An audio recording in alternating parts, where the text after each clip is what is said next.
Christmas ആശംസകൾ എല്ലാവർക്കും. ലൂക്ക 1-ാം അധ്യായം 39 മുതൽ 45 വരെ. മറിയം എലിസബത്തിലേക്ക് പോകുമ്പോൾ യേശുവിൻ്റെ സാന്നിധ്യം കൊണ്ടുവന്ന സന്തോഷം നാം കാണുന്നു. മറിയത്തിൻ്റെ അഭിവാദ്യം കേൾക്കുമ്പോൾ എലിസബത്തിൻ്റെ ഗർഭസ്ഥ ശിശു സന്തോഷത്തോടെ തുള്ളിച്ചാടി. ക്രിസ്തു വരുമ്പോൾ ഹൃദയം സന്തോഷത്തോടെ നിറയും എന്നതാണ് ഈ വചനത്തിൻ്റെ ആദ്യ സന്ദേശം. എലിസബത്തിൻ്റെ വാക്കുകൾ നമ്മെ ഓർമ്മിപ്പിക്കുന്നു. വിശ്വസിച്ചവർക്ക് ഭാഗ്യം. ക്രിസ്തുമസ് നമ്മോട് പറയുന്നു, ദൈവത്തെ വിശ്വസിക്കുന്നവരുടെ ജീവിതത്തിൽ പ്രത്യാശയും അനുഗ്രഹവും സാക്ഷാത്കാരമാകും.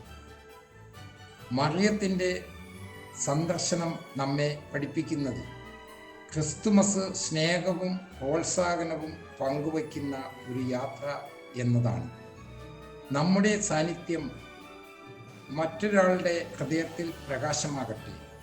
ഈ ക്രിസ്തുമസ് ക്രിസ്തുവിൻ്റെ സന്തോഷം, വിശ്വാസം, സമാധാനം എല്ലാ വീടുകളിലും നിറയട്ടെ. സ്നേഹപൂർവ്വമുള്ള ക്രിസ്മസ് മംഗളാശംസ.